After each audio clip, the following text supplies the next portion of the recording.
Welcome to The Explainer. Today, we're tackling a huge decision for any student looking at India. Should you go east or should you go west? And as you're about to see, this choice is about so much more than just what happens in the classroom. Cuz, let's be real, picking between East and West India isn't just about finding the right course.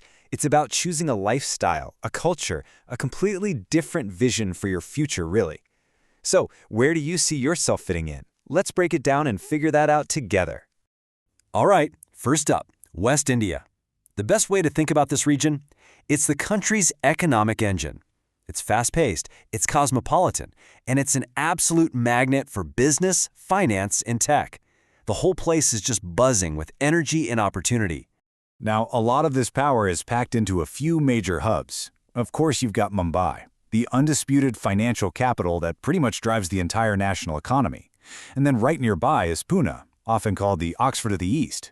It's a massive education center that's also exploded as a hub for IT in the auto industry. And this economic focus really shapes the academics you'll find there.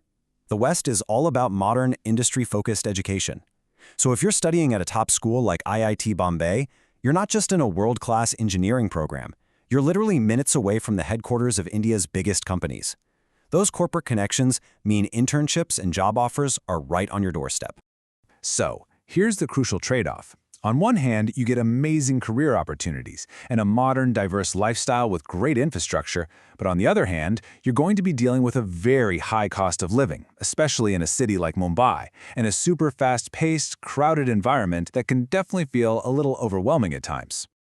Okay, now let's completely switch gears and head over to East India, which honestly could not be more different. If the West is the economic engine, then the East is India's intellectual and cultural soul.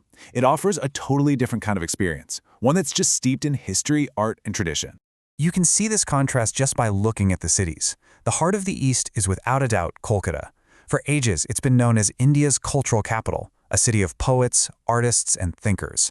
Then you've got these incredible places like Bhubaneswar, the Temple City, and the stunning, unique landscapes of the northeastern states. It's a whole different world. And that cultural focus is exactly what you'll find in its universities. The academic scene here is a total haven for anyone studying the humanities, arts, or social sciences. Schools like Jadavpur University are legendary for their intense intellectual atmosphere and their strengths in literature and film. It's way less about corporate networking and much more about deep, fundamental learning. So, again, you've got this trade-off. The biggest selling points? A much lower cost of living and a really deep, authentic cultural experience. The potential downsides? Well, you might run into some infrastructure challenges, there are fewer direct international flights, and you're not going to find as many big corporate jobs waiting for you right after you graduate. All right, let's get to the real heart of the matter for so many students. We're going to put these two regions head-to-head on the two things that often make or break the final decision: how much it's going to cost you and what it means for your future career. This is the big one, isn't it? For any student, budget is everything.